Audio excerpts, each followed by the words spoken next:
Warning. I Need a Date for the Wedding is a horrible podcast made by two horrible people named Gibbs and Shaw. Gibbs used to be a sweet girl until she got opinionated, and Shaw used to be a sweet boy until he got self-medicated. Now they're two uncouth degenerates who embody everything wrong with their generation. All they talk about is sex, drinking, and primates for some odd reason.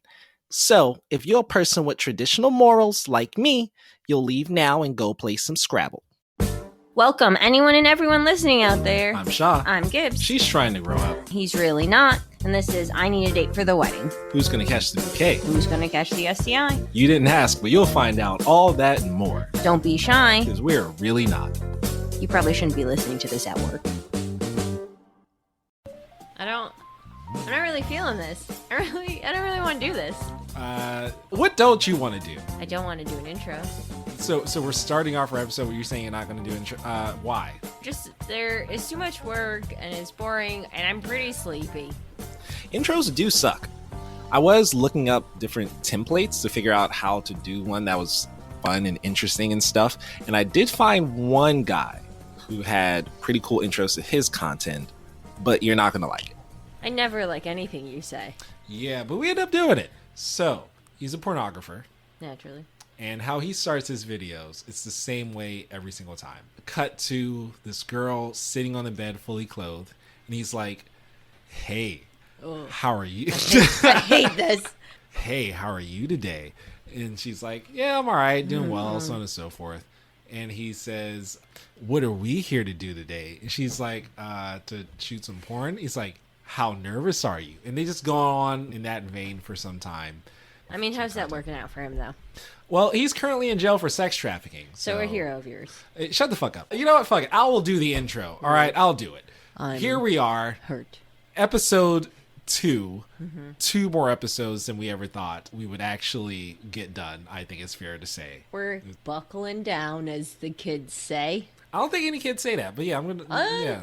Anywho, it's really odd how we're like, yeah, fuck it, we're gonna take this seriously. Of all the things in our lives that we've just completely not given a fuck about, yeah, this is the thing that we've decided to take seriously. Yeah, don't make me think about it too much. No, actually, we are going to think about it. As a matter of fact, I think that's a good place to start. When did you realize it was time to really grow up? Because I'm 28 and you're 27. Yeah. This is the first time I've actually remembered your age in the 3 years. It is pretty difficult. We're pretty far apart in age. Yeah. I finally, after 3 years of you saying that you're 1 year younger than me, I finally remembered it. Like now, it won't last long. No, probably not. Like I said, I'm 27. You're 28. You're 28. That didn't last long at all. That didn't last long at all. But yeah, I'm 28. You're 27. I assume that we've both had that moment, that fucking lightning bolt. I can't do like Xanax anymore because every time I've been arrested, I was on Xanax. So I'm like done with that because I'm like fucking 27 now. I can't get arrested again. Yeah. It's different when I'm like 17, right, 18. Seriously. I don't really have an answer for that, I guess. I don't know. Was it graduating? No. And I've graduated 3 different times. So. That moment, if it did happen, would you say it occurred before or after your decision to get engaged? I feel like if it did happen, maybe it's just been a bunch of things. It probably happened after I got engaged. What about you? Did you have a specific moment where you were like, oh, it's fucking time to grow up? I've had many in my life that I've been able to ignore. I say maybe 25, 26 was when I had those moments that I could no longer. Mm-hmm. I think the first instance for me, it was like college night at a local bar. I was like, fuck it, there's going to be like a lot of hot college girls there. So I need to dress up like I did back in college when I looked cool. Oh, man. And I put on this fucking outfit, went in the mirror, and I was like, you know what? I'm staying my ass at home and doing some taxes or some shit. Something like age appropriate, because this is not the move. I'm going to stay in bed reading. Yeah. Yeah, I need, where's my nightlight? Because this isn't working for me. I need my reading glasses.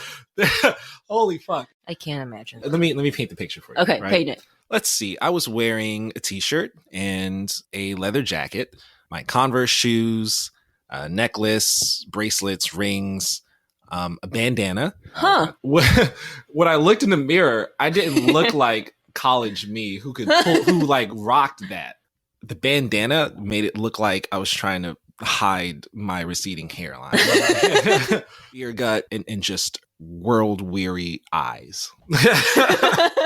I looked like a sad, like middle-aged man trying to recapture his youth. Yeah, like college-age people would like sidestep you to avoid. Yeah, this guy, if I showed up at a party like that, I'd look like, oh, this is obviously the narc in the group. He's the undercover cop in the group. It just looked bad. It looked bad and it looked sad. The pants, I could not button up. I couldn't button up the pants all the way, right? Like I couldn't button the pants all the way to the top. Now, keep in mind, these are like this nice pair of like slim fitting white chinos. The last time I wore that particular pair of pants was the night I tried to kill myself. And in looking at myself in the mirror, I wish I had finished the job because I was like, holy you fucking damn shit. I was like, God, like it just looks sad. It looks sad. This is not how a person in his 20s should be looking. This is how anyone should be fucking looking. But I was like, no, yeah, I'm at once too young and too old to be looking like this. Yeah, and yeah, I, I feel that. Like another way in which I realized that I was getting up there in age was through dating apps, because my age range preferences on my dating apps did not change as I got older. But I noticed but I noticed that I was getting less matches, realizing that, oh, even though my age range hasn't changed, I've aged out of their range that they have set. Yeah. So I was like, oh fuck, I'm now an old fuck now. Like, I'm not getting these matches. Like, oh, no wonder, like, these girls aren't set there. They're not looking for a 28-year-old guy. So that was a heart-wrenching moment for me. Oh, I'm sure it really broke you. Yeah, it did. It did. Actually, you know what? One more lightning bolt, holy fuck, I'm old and need to actually act that way moment was I realized I listened to the same music as my little brother, which is a little embarrassing because my little brother is 18 years old. And I cannot listen to the same music as a fucking 18-year-old kid. That's a little weird, you know? It is. So your little brother is 18. Yes, he's 18. And you listen to the same music as your little brother. Yes, I do. It's weird. But you don't mind fucking 18-year-olds. You fucking creep. Hey, whoa.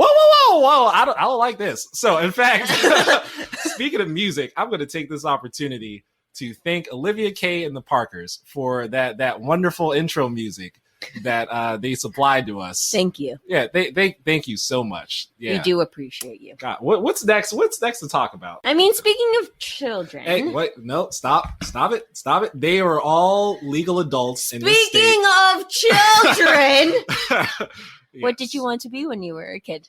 Well, when I was younger, I had like a lot of weird and eclectic ideas for what I wanted to be when I grew up. Naturally. Yeah. I was a weird kid who grew up to be a weird adult. I wanted to teach karate. I wanted to work with snakes. I wanted to work at Burger King. That's a good place to work. Yeah. The benefits amazing. I'm pretty sure it's not, but I have no idea. There's that. And I also wanted to be a writer, which when paired up with all of my other random and weird dreams makes me feel like that's also fucking nuts as well. Because I've held on to that idea. But it's the most plausible for you as a person, I think. I have built my entire adult persona and image around Burger King? No. So yeah, I want people to look at me and be like, yeah, you know, this guy, yeah, he's probably an English major. He has that look. Yeah. How about you? At the age of 27. There you go. Got it in At one. the age of 27, is this where you thought you'd be by this point in your life? Like no. This isn't who you thought you'd be at 27? No. Yeah, no, for sure. I didn't think I was gonna fucking be a server at this age. Work at a restaurant. It's not what I had planned on doing or what I had wanted, I guess. You didn't go to school to learn how to be a server. Yeah, I didn't get 6 years of schooling for this. No. Fuck, man. Like, I definitely didn't as well. At the age of 28, I was supposed to be practicing law. That was originally the plan. And then life took a different turn. And I ended up working in the service industry for 5 years. I don't think I've really thought about where I would be. What you'd be doing and stuff like that. Mostly the stuff I was going to have when I got older. Because I didn't have a lot because I have like 300 siblings. So I wanted my own space. I wanted my own stuff. I was talking to one of my tables about how I'm not good at sharing. And they're like, well, you have a lot of siblings. You should be good at sharing. I was like, yeah, that's why I don't want to share anymore. It's because I've had to share my whole fucking life. And they were just so surprised by that. Like, I was like, no, I'm like a very selfish person with my things and my time. And so what were some of the things that you thought you were going to have? I grew up with dogs. So I definitely wanted to have a bunch of dogs and a bunch of cats and a house, goats. Yeah. Chickens, a big old farm. That didn't, you know me, like I don't have any of that now. How about kids? Gross. Did you want kids? Nah, I'm with you. Fuck them. There's no way I'm popping a sucker out of here, but yeah, don't want them. Of all the things you thought that you were going to have, was a husband one of them? I don't really think so, because as a child who had witnessed divorce, it made me kind of cynical. So I was like, fuck love. Fuck that. I'm too good for that. And so I just I dreamt of growing up and becoming a spinster. And if it wasn't for my fiance, I think I would still have that dream because I love the idea of being a spinster. That makes me so happy to think about because I love this person so much. I can't have that dream of mine anymore. So he ruined your dream. He did. Like when I was younger, that's what I wanted. And then in high school and college and stuff, before I met him, I wanted to be an academic. I wanted to get my PhD and travel the world and do research and stuff. And then I ended up fucking turning down my PhD because of him, because I'm I don't want to be away from this person. It's going to hurt me too much. It's going to hurt him too much. It's going to be too hard. And I just don't want it anymore. Do you regret that decision? Occasionally, yeah. It kind of ebbs and flows in regret. Yeah, I do. I'm not mad at the way that my life turned out. And in terms of where we're going in our lives, my career is the focus of that. Wherever I get a job, he's content to move wherever, do whatever is necessary for me to get this job. But I don't know if I could have done a PhD because that would have required me to do 2 years of field work away from him. Let's talk more about your childhood. Nope. And how? No. Nope. Nah. That's an executive veto on that one. You're changing the topic this time? I am. All right. Here I am. Let's change topics to something else. Anything else. You don't want to talk about your childhood? Nope. This is a whole minefield for the both of us. It's a fucking minefield. And I'm done. Okay. No. Let's talk about school. No. Yes. Yes, we shall. Such a happy thing for us both to discuss. Do you think your time in academia prepared you for life beyond academia? No. No. No. Fuck no. That's the product they're selling. That's the promise that they sold us, though, is that you come to our school, you give us tens of thousands of dollars, and we will prepare you for the world beyond us. Yeah. Okay. So maybe if I had finished with a bachelor's degree, I could have maybe confidently said yes about this. But because I specialized even more, I got a master's degree, so I focused even more on the niche subject that I was already fucking specializing in as an undergrad, essentially spatial ecology on some arboreal mammals. Yes. There's no way that this has prepared me. It has made me less inclined to think how other people think. So no, man, it's not about that. I loved school, but it for sure did not equip me for the real world. Like I remember, like I haven't gotten that many job interviews since I've graduated, but one of the ones that I did, it was the CEO of the company. And then at the end, she's like, "Oh, you seem like a typical academic." And I said, "Oh no, I'm so sorry." Yeah. Now I just don't even know how to talk to people about regular things. I'm like 80 years old now because I'm like, man, you see that? See those clouds out today? Looks like there's a storm coming. Because like I don't know what else to talk about. Yeah, don't you feel so lame trying to talk to people about the weather? Yeah, like, oh my God, like, this is the person I've made fun of my whole life. Now I am that person. That's all I can talk to. Like, man, this weather we're having, it's crazy, right? And inside, I'll feel my inner child looking at myself with disgust. Yeah, I know. How about your fiance? It just dawned on me that I never really asked you about his educational background. In comparison to yours. He doesn't really have one. School's not really his thing. Yeah. He tried, but it's not for him, which is fine. Yeah. He kind of stopped going to school like after pretty much high school, but had attended a few college classes here and there, but it's not really his thing. He's tried it a couple times and it's not for him. Yeah.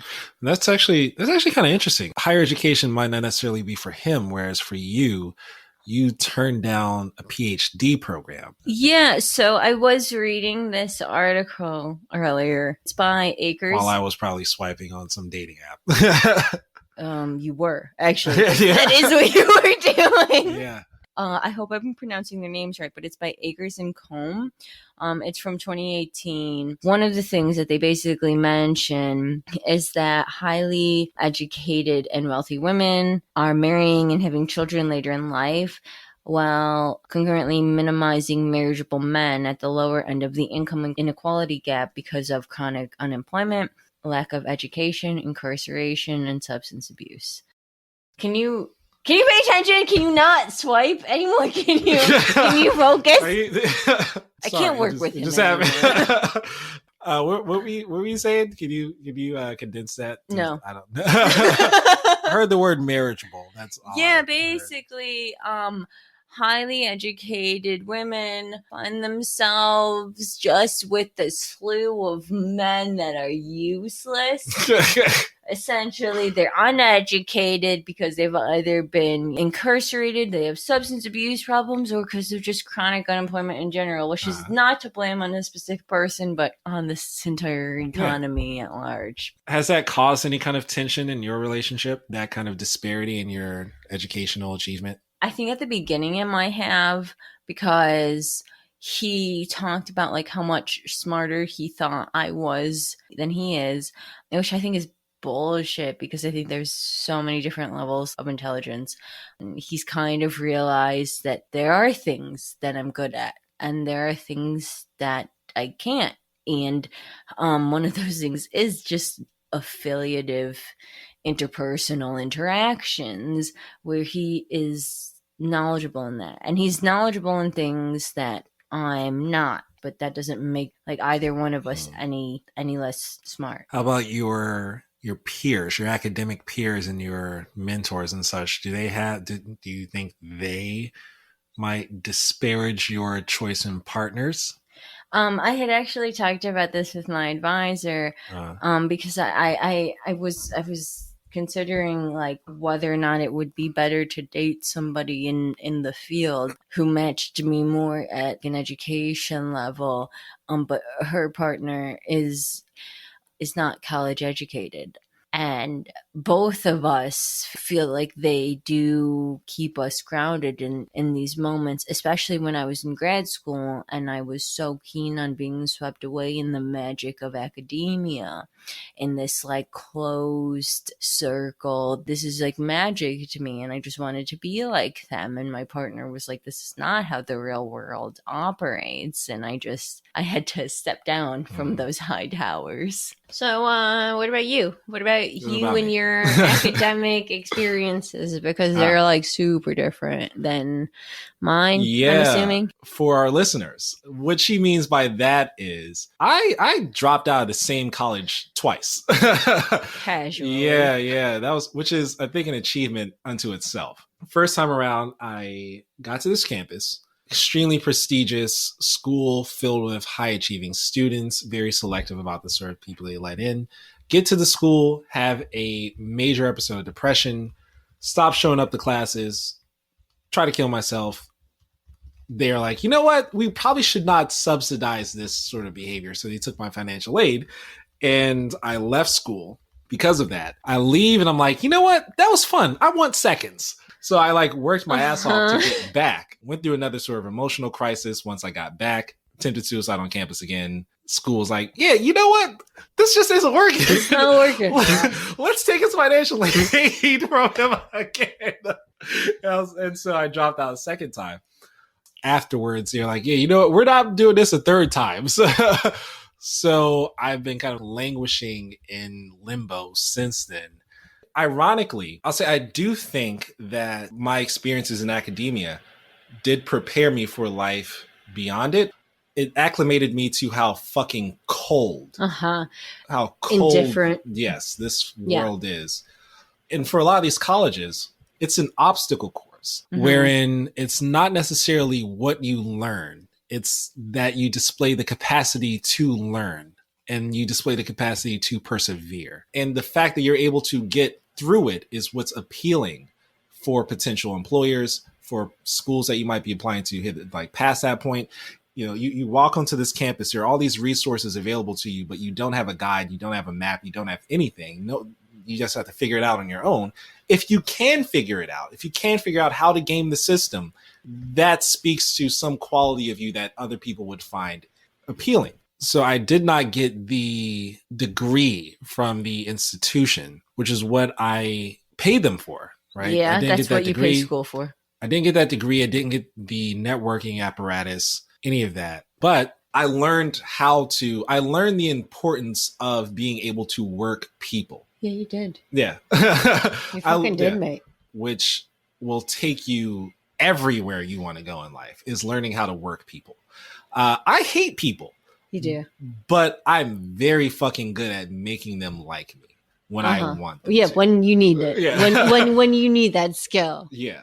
Ironically, for someone who did not graduate college, I feel like it has prepared me for the world beyond college. Well, lucky you. Yeah.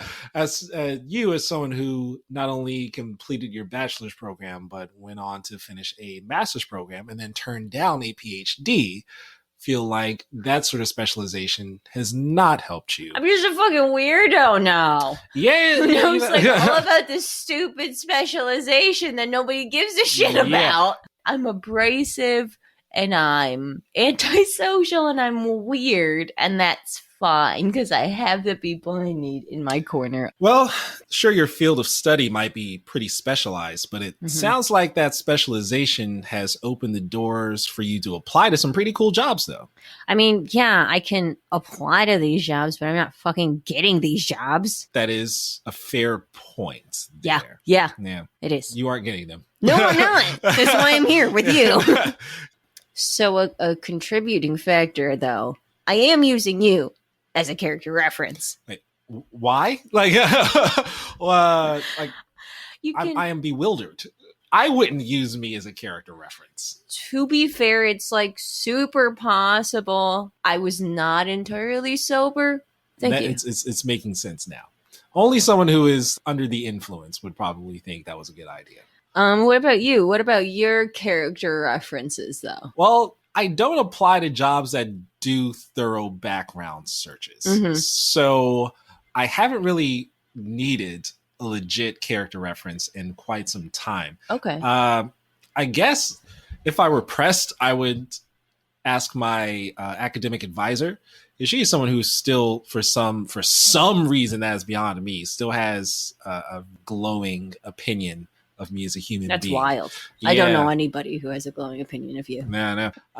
So she would definitely type up a pretty, as great a letter of recommendation as an advisor can write for someone who dropped out of school twice. I think she would do her best. I told her about this idea. She's like, oh my God, I can't wait until this comes out. Let me know so I can support this. I can repost it, blah, blah, blah. And I'm like, No, don't do that. You actually have esteem within the academic community. Please don't do that. I told my advisor I was doing this, and she was like, well, you do love podcasts. I hope you reassured her by letting her know that you are not using your actual name. Yes, people. Gibbs is not actually the name she was born with. Surprise. Yeah. In fact, Sean's not my given name either. It's shame. Gibbs is using alternative name, and so am I. Me because it's my stage name. Gibbs because she actually has hopes of gainful employment after this. I mean, hopes. That's yeah. the key word. Hopes is the word.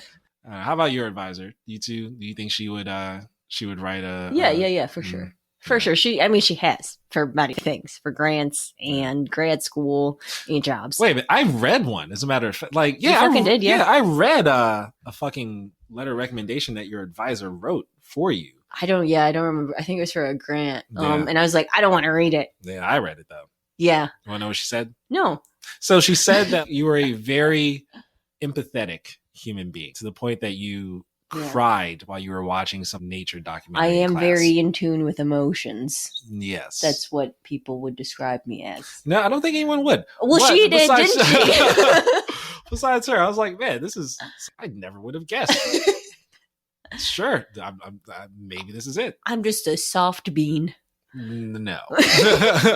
Yeah, maybe she has that same tunnel vision for you that my advisor has for me. Yeah, that sounds right. Yeah, hey, God bless them. They or they see the best in us. Yeah, when no one else will. No, not even a little bit.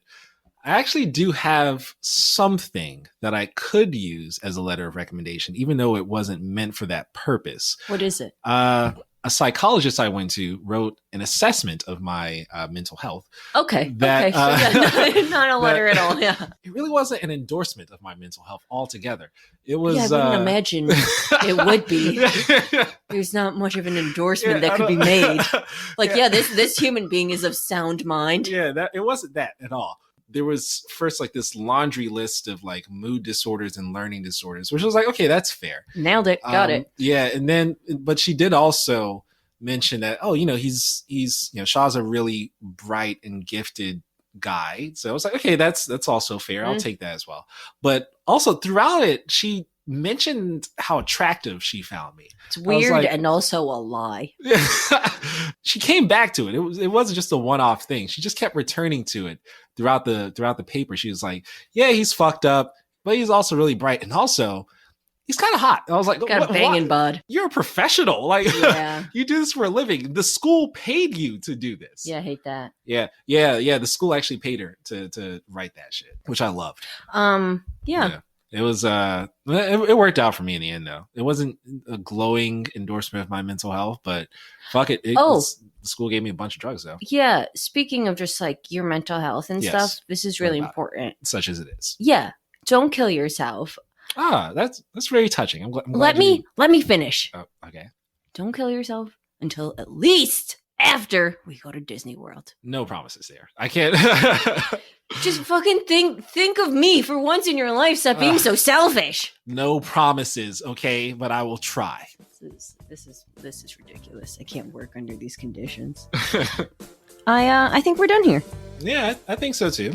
And as for you uncouth degenerates, you dirty bitches, you no good chuckleheads, you babbling, bumbling band of baboons who listen to this whole show, you should go wash your ears out with soap. But before you do, don't forget to subscribe. We would say write a review, but we all know our generation is far too lazy for that. I wouldn't.